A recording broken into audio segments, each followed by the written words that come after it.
asxaabta maanta waxaan baranaynaa qaybta shaadowga hadeeraan bilownay kanaad horta marka hore isticmaalaysaa concealer-kan si ay indhuhu ugu balan garoobaan ayaad isticmaalaysaa markaan isla socono asxaabta shaadowga waa kaas maanta waxaan isticmaalayaa kalarka iyo kalarkaas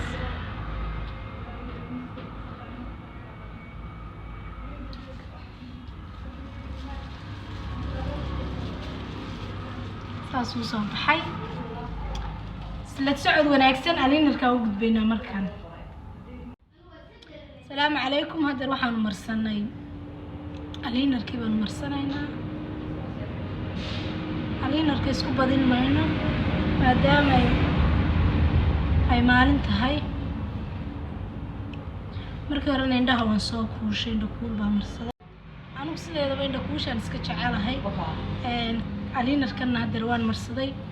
kale isla socod wanaagsan waxaa inoo hadhay baalashii aynu xidhanaynaa iyagana baalashii baynu hadeer xidhanaynaa anigu baalashaan xidhanayo waa kuwaas qof kastana wuxuu doono xidhan karaa laakiin anigu kuwa waaweyn horaanu isticmaalay kuwaasaan xidhanayaa isla socod wanaagsan kooladan soo marsanayaa isla socod wanaagsan baalashii waa innagaa soo xidhanay hablahaygii wakaastee maanta intaasay ku ekayd shaadowgaan isticmaalay kaas weeye laakiin adiguna waad ayo shaadow waa isticmaali kartaa aliinarkana kaasaan isticmaalay concealerkii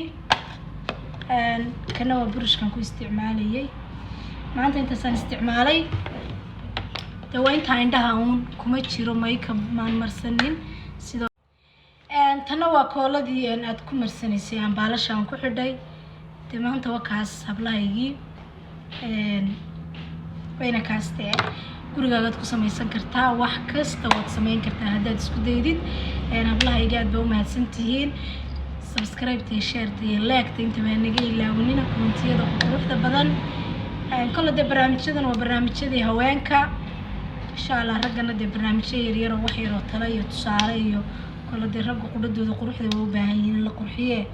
oo inii soo dayn doonaa intaynu barnaamijkan mid lamida ku kulmi doono oo aniga waa miskiintii yareyd bye